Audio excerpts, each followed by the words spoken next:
Oke, halo teman-teman. Halo, Halo, Halo, Assalamualaikum warahmatullahi wabarakatuh. Waalaikumsalam warahmatullahi wabarakatuh. wabarakatuh. Selamat malam, selamat berjumpa kembali teman-teman. Sesuai dengan kesepakatan kita, hari ini kita akan mengadakan diskusi singkat yang akan membahas terkait dengan best practice dan best practice yang ada di Kementerian ATR BPN. Untuk teman-teman, apakah sudah siap untuk diskusi kali ini? Insya Allah. Oke. Untuk mempersingkat waktu, kita mulai dengan penayangan video best practice. Ya, silakan untuk Mbak Ken, silakan diputar. Kemudian untuk teman-teman silakan menyimak. Tim Saber Pungli Polrestabes Surabaya menggeledah kantor Badan Pertanahan Nasional 2 di Jalan Kerembangan Barat, Surabaya. Ya, penggeledahan dilakukan di ruangan seksi pengukuran guna mencari dokumen-dokumen yang berhubungan dengan operasi tangkap tangan terhadap seorang staf PNS di BPN 2. Penggeledahan tim Saber Pungli Unit Tindak Pidana Korupsi Polrestabes Surabaya ini dilakukan di ruangan seksi pengukuran di lantai 2 Gedung BPN Surabaya Senin siang.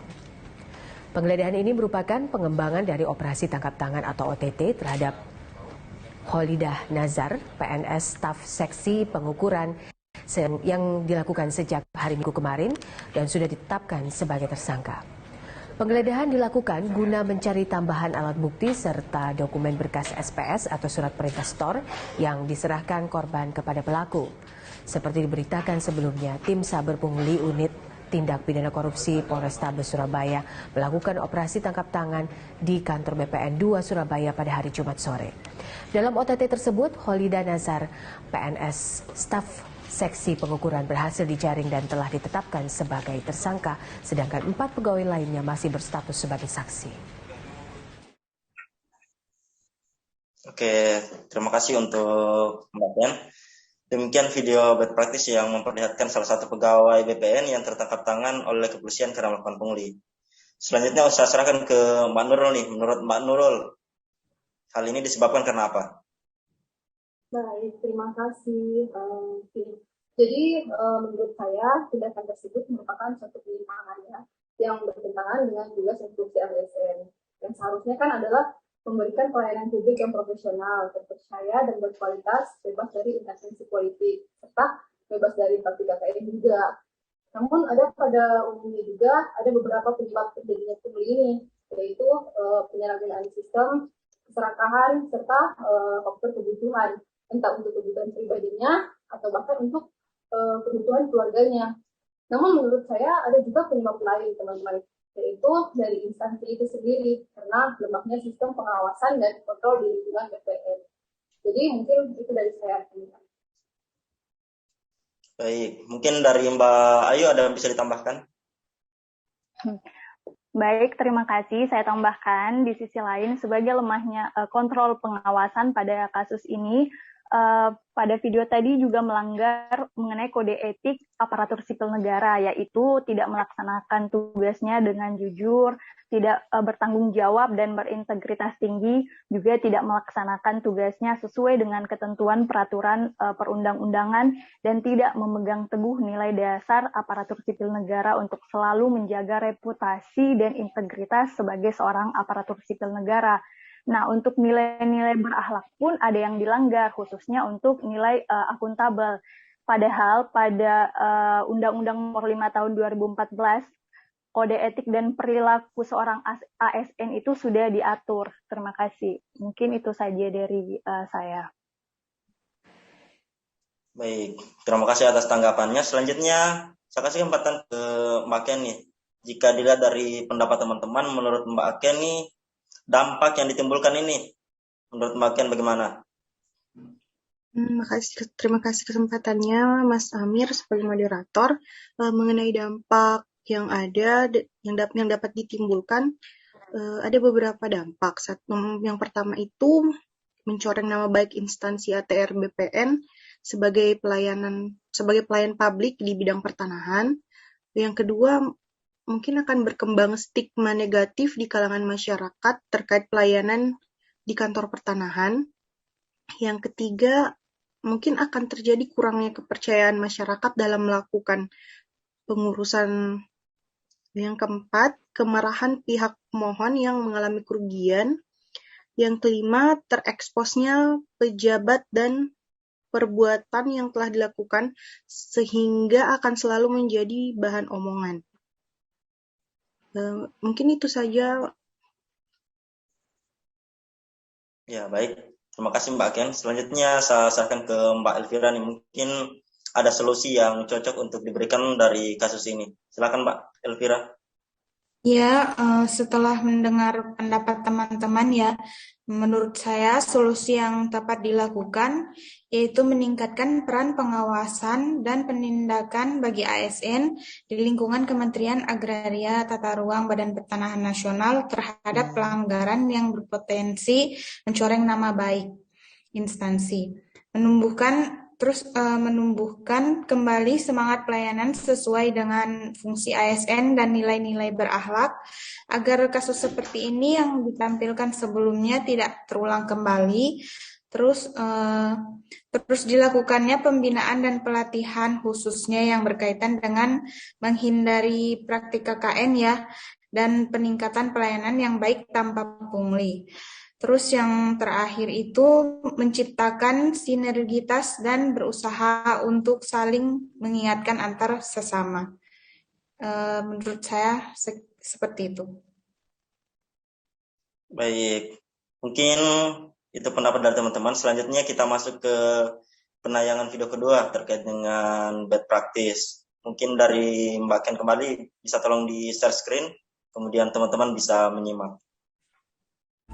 Kantor Pertanahan Kota Administrasi Jakarta Pusat memegang mandat untuk menyelenggarakan administrasi pertanahan dan tata ruang di Kota Administrasi Jakarta Pusat.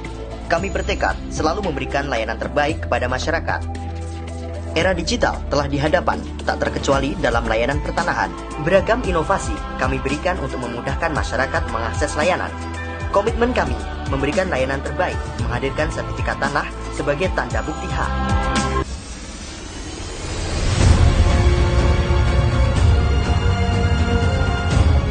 Kita melakukan beberapa inovasi dalam rangka mempermudah layanan kepada masyarakat.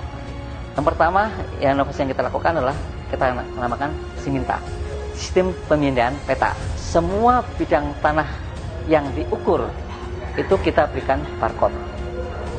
Barcode kita scan, kemudian akan memunculkan informasi. Informasi apa? Informasi yang sudah ada sekarang, informasi letak bidang tanah. Tanpa masyarakat harus ke lokasi, kita tahu posisi bidang tanah ada di mana.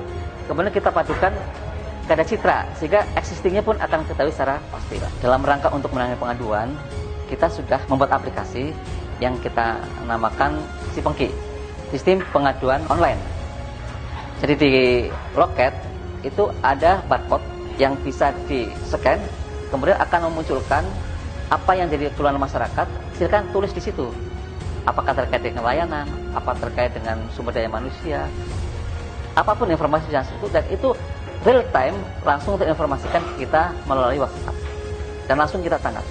Jakarta Pusat mempunyai visi dan misi khususnya ingin menjadikan kantor pertanahan adalah kantor yang modern, profesional, bebas korupsi dan birokrasi bersih pelayan. Oke. Langsung saja saya serahkan ke Mbak Nurul dan Ayu, mungkin dapat memberikan tanggapan terkait dengan video best practice. Ya, baik, terima kasih. Setelah melihat video tadi, adanya transformasi digital yang terus digencarkan oleh Presiden RI, Bapak Joko Widodo, maka Kementerian ATR BPN senantiasa meningkatkan capaian transformasi digital melalui layanan pertanahan elektronik yang terus diperbaharui. Hal ini tentunya akan hanya mewujudkan misi sebagai institusi pertanahan dan tata ruang berstandar dunia, tapi juga membuka akses lainnya, terutama dalam peningkatan ekonomi melalui kemudahan berusaha. Peluncuran 4 layanan elektronik oleh Kementerian ATR BPN yaitu pengecekan sertifikat, hak tanggungan elektronik, informasi zona nilai tanah atau ZNT, dan surat keterangan pendaftaran tanah. Maka secara tidak langsung ini mendorong jalannya transformasi digital di Kementerian ATR BPN. Selanjutnya oleh Kalau dari saya setelah melihat penayangan video tadi di mana memperlihatkan peran teknologi yang sangat besar sehingga menghasilkan inovasi yang beragam demi mempermudah masyarakat untuk melakukan pengurusan. Nah, komitmen untuk memberikan pelayanan terbaik juga dibuktikan oleh para pegawai pada video tadi, misal di Kantah Jakarta Pusat sebagai ibu kota metropolitan yang berusaha untuk memberikan pelayanan prima dan pemahaman kepada masyarakat sehingga dalam pengurusan bisa dilakukan dengan jelas dan cepat. Terus banyaknya masyarakat yang tiap harinya mengurus berkas tanah membuat pemberi pelayanan dituntut untuk melaksanakan tugas dan fungsinya secara bertanggung jawab sehingga alur pengurusan dengan berbagai teknologi yang digunakan bisa menjadi efektif sehingga hal tersebut perlu dipertahankan atau bahkan ditingkatkan lagi ke depannya. Terima kasih. Itu mungkin dari saya. Kembali ke moderator. Ya, terima kasih Mbak Nurul dan Ayu sudah memberikan tanggapan. Selanjutnya saya beri kesempatan kepada Mbak Elvira sama Kenny untuk sedikit berbagi informasi terkait dengan inovasi apa aja yang ada di Satker masing-masing. Silakan saya mulai dari Mbak Elvira dulu lah. Silakan Mbak Elvira. Ya, terima kasih.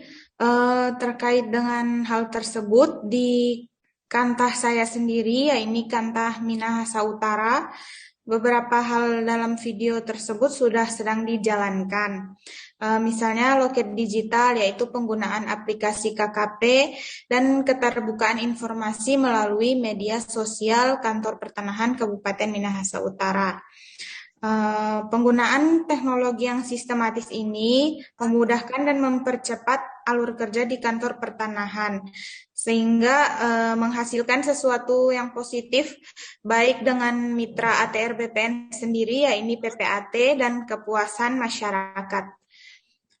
Fasilitas di kantor pertanahan saya sendiri juga sudah menyediakan halaman parkir yang luas, terus sarana ibadah, toilet yang bersih, terus ada juga ruang laktasi dan ruang ramah anak, dan fasilitas untuk disabilitas.